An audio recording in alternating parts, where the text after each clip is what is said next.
Assalamualaikum warahmatullahi wabarakatuh. Kami dari kelompok 8 akan memaparkan materi kami, yaitu aset tetap. Aset tetap adalah aset berwujud yang mempunyai masa manfaat lebih dari 1 tahun.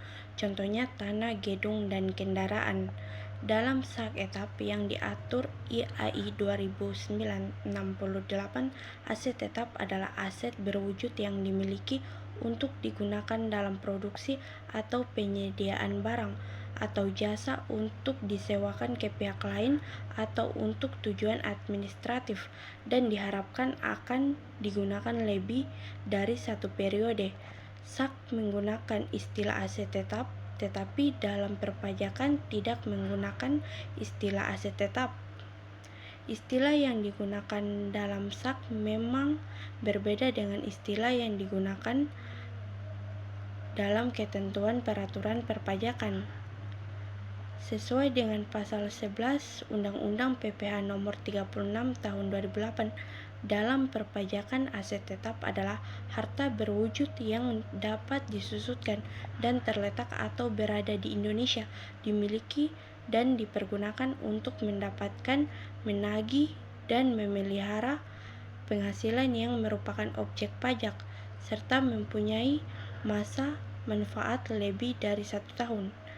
Dalam akuntansi, aset tetap adalah aset berwujud yang dimiliki untuk digunakan dalam produksi atau penyediaan barang atau jasa untuk direntalkan kepada pihak lain atau untuk tujuan administratif, dan diharapkan digunakan selama lebih dari satu periode. Perolehan aset tetap adalah aset yang diperoleh dengan cara membeli aset tersebut.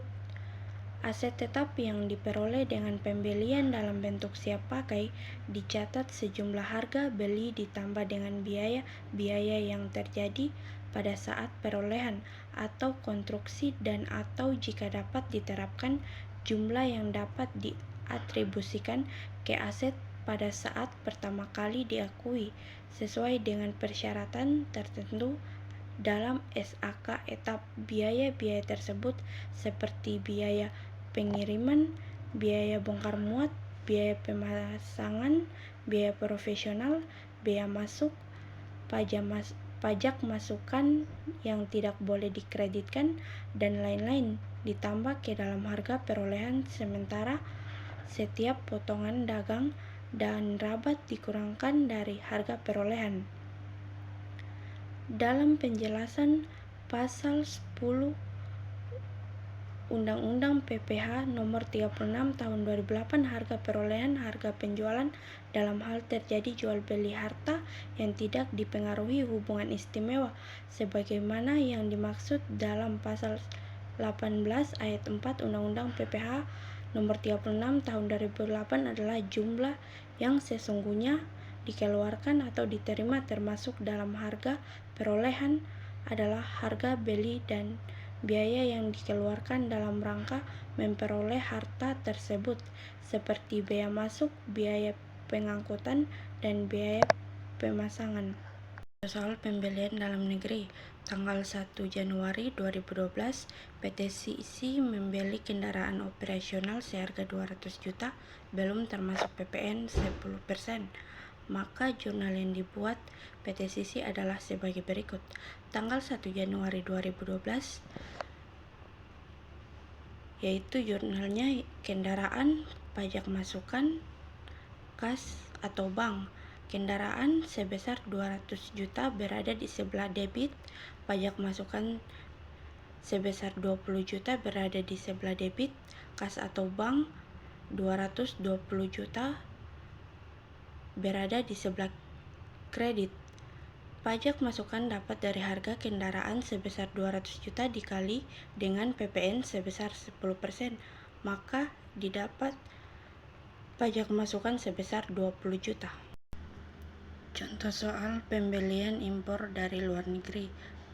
Tanggal 1 Januari 2012, PT Sisi mengimpor komputer dari Taiwan dengan nilai impor sebesar 150 juta dan PPN sebesar 10%. Jurnal yang dibuat PT Sisi adalah sebagai berikut. Tanggal 1 Januari 2012, peralatan kantor pajak masukan, PPh 22 dibayar di muka, kas atau bank. Peralatan kantor sebesar 150 juta berada di sebelah debit, pajak masukan sebesar 15 juta berada di sebelah debit, PPh dibayar di muka sebesar 3.750.000 berada di sebelah debit, kas atau bank sebesar 168.750.000 berada di sebelah kredit. Pajak masukan dapat dari PPN sebesar 10% dikali dengan harga komputer sebesar 150 juta. Sedangkan PPh 22 dibayar di muka dapat dari 2,5% dikali dengan harga komputer sebesar 150 juta. Sewa akuntansi dalam SAK etap yang diatur oleh IAI 2009-83 sampai dengan 88 klarifikasi sewa adalah sebagai berikut. A. Sewa pembiayaan. Suatu sewa diklarifikasikan sebagai sewa pembiayaan apabila sewa tersebut mengalihkan secara substansial seluruh manfaat dan risiko kepemilikan aset. B. Sewa operasi. Suatu sewa diklarifikasikan sebagai sewa operasi apabila dalam sewa tersebut tidak mengalihkan secara substansial seluruh manfaat dan risiko kepemilikan aset. C. Transaksi jual dan sewa balik. Transaksi jual dan sewa balik harus diperlakukan sebagai dua transaksi yang terpisah, yaitu transaksi penjualan dan transaksi sewa. Dalam SAK etap yang diatur IAI 2009-7173, metode penyusutan dapat digunakan sebagai berikut. Metode garis lurus. Metode penyusutan ini merupakan metode penyusutan yang paling sederhana karena beban penyusutan dibagi rata selama masa umur manfaat. 2. Metode saldo menurun, yaitu pembebanan yang menurun selama masa manfaat dengan perhitungan dari sisa nilai buku dikali dengan tarif penyusutan. Metode jumlah unit produksi adalah metode di mana penyusutan dihitung berdasarkan jumlah unit yang diproduksi oleh aset. Berdasarkan Undang-Undang PPh Nomor 36 Tahun 2008, pengeluaran untuk memperoleh harta berwujud yang mempunyai masa manfaat lebih dari 1 tahun harus dibebankan sebagai pengeluaran mendapatkan, menagih, dan memelihara penghasilan dengan mengalokasikan pengeluaran tersebut selama masa manfaat harta tersebut melalui penyusutan. Di dalam perpajakan tidak mengenal nilai sisa karena prinsip penyusutan dalam ketentuan pasal 11 Undang-Undang PPh Nomor 36 Tahun 2008 adalah mekanisme pengalokasian biaya yang dikeluarkan untuk memperoleh aset selama masa manfaat. Menurut peraturan perpajakan, penyusunan aset tetap dimulai pada saat tahun pengeluaran untuk tahun 2000 dan sebelumnya. Undang-Undang PPh Nomor 17 Tahun 1983. Sedangkan untuk tahun 2001, Undang-Undang PPh Nomor 17 Tahun 2000 sampai dengan sekarang Undang-Undang PPh Nomor 36 Tahun 2008 menyusun dimulai pada saat bulan pengeluaran aset tetap tersebut kecuali apabila aset yang masih dalam proses pengerjaan, yaitu pada bulan selesainya pengerjaan aset tersebut dengan persetujuan Ditjen Pajak. WP diperkenakan melakukan penyusutan mulai pada bulan aset tersebut digunakan untuk mendapatkan, menagih, dan memelihara penghasilan atau pada bulan aset yang bersangkutan mulai menghasilkan. Kelompok masa manfaat dan tarif penyusutan. Pasal 11 ayat 6 Undang-Undang PPh Nomor 36 Tahun 2008 mengatur masa manfaat harta berwujud dan tarif penyusutan baik menurut metode garis lurus maupun saldo menurun sebagai berikut. Kelompok harta berwujud ada dua, bukan bangunan dan bangunan. Bukan bangunan antara lain kelompok 1, kelompok 2, kelompok 3, kelompok 4, dan bangunan antara lain permanen, tidak permanen, masa manfaat. Untuk kelompok 1 selama 4 tahun, kelompok 2 8 tahun, kelompok 3 16 tahun, kelompok 4 20 tahun. Permanen 20 tahun, tidak permanen 10 tahun. Tarif penyusutan garis lurus kelompok 1 25%, kelompok 2 12,5%, kelompok 3 6,25%, kelompok 4 5%, permanen 5%, tidak permanen 10%. Saldo menurun kelompok 1 50%, kelompok 2 25%, kelompok 3 12,5%, kelompok 4 10%. Contoh soal penyusutan. Gedung dibeli pada tanggal 1 Januari tahun 2000 dengan harga 600 juta. Estimasi manfaat gedung tersebut menurut akuntansi adalah 30 tahun, sedangkan menurut pajak adalah 20 tahun. Jurnal yang dibuat perusahaan untuk mencatat beban penyusutan gedung tersebut pada tahun 2011 adalah sebagai berikut. Tanggal 31 Desember 2011, beban penyusutan gedung, akumulasi penyusutan gedung. Beban penyusutan gedung sebesar 20 juta berada di sebelah debit. Akumulasi penyusutan gedung sebesar 20 juta berada di sebelah kredit. Beban penyusutan gedung dapat dari harga gedung sebesar 600 juta dibagi jangka waktu 30 tahun.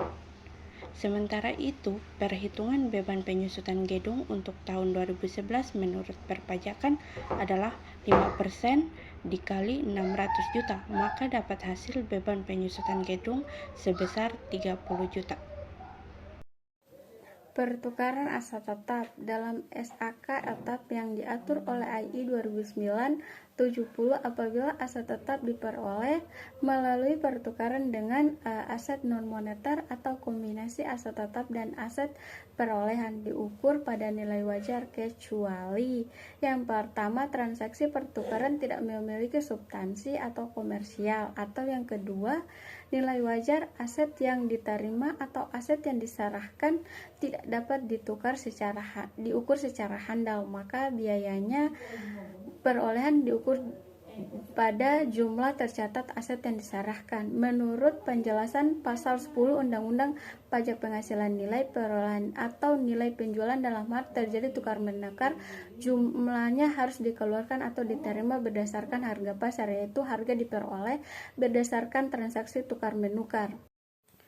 Contoh soal yaitu pada tanggal 11 Agustus 2011 terjadi pertukaran kendaraan operasional yaitu mobil Avanza yang dibeli pada tanggal 14 Desember 2009 ditukar dengan mobil Kijang. Harga mobil Kijang Innova itu sebesar 230 juta. Sisanya dibayar di bank, sisanya dibayar secara tunai. Mobil Avanza dibeli dengan harga 150 juta. Metode penyusutan menurut pajak dan akuntansi adalah metode garis lurus dengan masa manfaat yang sama.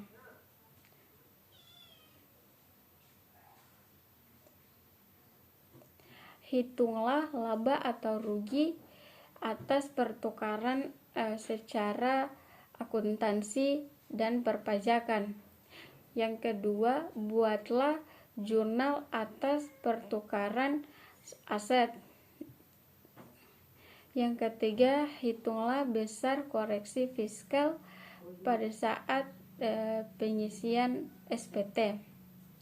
Jawabannya yaitu biaya perolehan 150 juta akumulasi dari 31.250.000 karena 150 juta per 8 kali 18 per 12, sedangkan dalam perpajakan 12,5% kali 150 juta kali 18 per 12, maka hasil nilai buku yaitu 150 juta kurang 31.250.000 sama dengan 118.750.000. Harga aset pasar yaitu dari 150 juta kali 8 dibagi 12 sama dengan 100 juta nilai buku, dan harga aset pasar lama dikurang, maka nilai rugi aset yaitu 18.750.000. Harga aset pasar baru 230 juta dikurang harga pasar lama, maka kas atau bank yang dikeluarkan dalam akuntansi adalah 130.000. Yang kedua yaitu jurnal pertukaran aset tetap tanggal 11 8/11 kendaraan baru didebit dengan jumlah 230 juta. Pajak masukan 23 juta karena 10% kali 230 juta sama dengan 23 juta sesuai dengan kenapa? Karena sesuai dengan pasal 16 di UPH tahun 2009 atas penyerahan aset oleh PKP aset tersebut tidak untuk diperjualbelikan terutang PPN sepanjang PPN yang dibayar pada saat diperoleh dapat dikreditkan kas di bank yaitu 130 juta tambah 23 juta kurang 10 juta sama dengan 143 juta. Yang ketiga, ketidakadanya perbedaan pengakuan besar ruginya pertukaran aset yang terjadi antara akuntansi dan perpajakan. Oleh karena itu perusahaan tidak melakukan koreksi pada rekonsiliasi fiskal saat SPT tahunan. Pelepasan aset tetap dalam setiap penjualan aset dapat timbul laba atau rugi. Mengapa? Karena perbedaan metode penyusutan dan estimasi masa manfaat laba atau rugi penjualan aset dapat berbeda jumlah antara akuntansi dengan perpajakan. Menurut pasal 4 ayat 3 Undang-Undang PPH nomor 36 tahun 2008, keuntungan atas pengalihan harta berupa hibah atau warisan, bantuan atau sumbangan kecuali harta tersebut dialihkan ke keluarga saudara dalam garis keturunan. Sebuah box yang dibeli perusahaan pada tanggal 12 Juli 2010 dengan harga 48 juta, estimasi masa manfaat mobil box menurut akuntansi adalah 6 tahun, sedangkan menurut perpajakan adalah 8 tahun. Pada tanggal 31 Desember 2011 mobil tersebut dijual dengan harga 40 juta. Metode penyusutan menurut akuntansi perpajakan adalah metode garis lurus diminta, yaitu yang pertama, hitunglah laba atau rugi penjualan mobil box secara akuntansi maupun perpajakan. Yang kedua, buatlah jurnal atas penjualan aset tersebut. Yang ketiga, hitunglah besarnya koreksi fiskal pada pengisian SP tahunan. Jawabannya yaitu laba atau rugi penjualan mobil box biaya diperoleh itu 48 juta. DP akumulasi penyusutan 12 juta. Kenapa 12 juta? Karena biaya perolehan 48 juta kali 6 tahun kali 16 per 12 sama dengan 12 juta. Sedangkan dalam perpajakan kenapa dia 8.500.000? Karena 12,5 kali 48 juta kali 15 per 2 sama dengan 8 juta. Dalam buku 36 harga pasar penjualan 48 juta, 4 juta kedua tanggal 11 Desember kas di bank debit 44 juta, akumulasi 12 juta, kendaraan di sisi kredit 44 juta, PPND 4 juta. Mengapa? Karena penjualan mobil sesuai dengan pasal Undang-Undang PPN nomor 42 tahun 2009, penyerahan hak asasi oleh TKP yang menurut tujuan semula tidak diperjualbelikan tentang PPN sepanjang pada masa perolehan dapat dikreditkan yang kas penjualan kendaraan 4 juta. Yang ketiga, pengakuan besarnya laba penjualan aset yang terjadi antara akuntansi dan perpajakan. Maka perusahaan tidak perlu membuat jurnal pengusaha yang berbeda.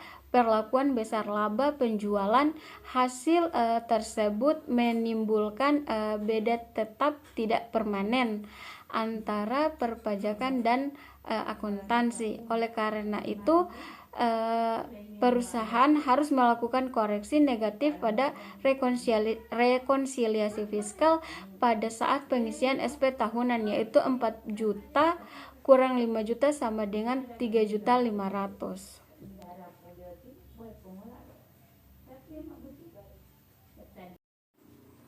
Revaluasi aset tetap. Revaluasi aset tetap atau pada suatu penilaian kembali aset tetap yang dimiliki perusahaan sehingga sesuai dengan harga pasar dilakukan revaluasi tersebut. Dalam akuntansi, revaluasi tetap ada umumnya tidak diperkenankan. Hal ini disebabkan dikarenakan SAK etap menganut pemilihan penilaian hasil tetap berdasarkan biaya perolehan atau harga pertukaran. Contoh soal, pada tanggal 31 Desember 2011 menerima surat persetujuan Dirjen Pajak untuk melakukan revaluasi aset tetap yang memiliki berikut daftar aset tetap yang akan direvaluasi, yaitu yang pertama, tanah yang diperoleh pada Desember 2006 dengan harga perolehan 500 juta dengan harga revaluasi 1 juta. Yang kedua, bangunan permanen diperoleh pada Januari 2009 dengan harga perolehan 600 juta dengan harga revaluasi 850 juta. Masa manfaat akuntansi sesuai dengan masa manfaat perpajakan. Yang ketiga, mesin produksi. Mesin produksi termasuk pada kelompok 2 masa manfaat, akuntansi dan perpajakan. Pada Juli 2009, harga perolehan 100 juta dengan harga revaluasi 200 juta. Penghasilan sebelum kompensasi rugi pada tahun yaitu sebesar 350 juta. Rugi fiskal yang belum dikompensasikan adalah sebesar rugi tahun 2010 150 juta, rugi tahun 125 juta, rugi tahun 2008 115 juta. Metode penyusutan aset tetap baik akuntansi maupun perpajakan menggunakan metode garis lurus, yaitu jawabannya biaya perolehan tanah 500 sedangkan bangunan 600. Akumulasi penyusutan kenapa dia sama dengan 900? Karena 600 per 20 kali 3 sama dengan 51. Biaya perolehan mesin 1 juta, akumulasi penyusutan 31 juta. Kenapa dia 250? Karena 100 juta dikali 30 per 12 kali 8 totalnya 68 750 juta. Nilai tersebut akan tetap nilai buku fiskal, yaitu 1 juta 8 750. Harga sebesar itu 1 juta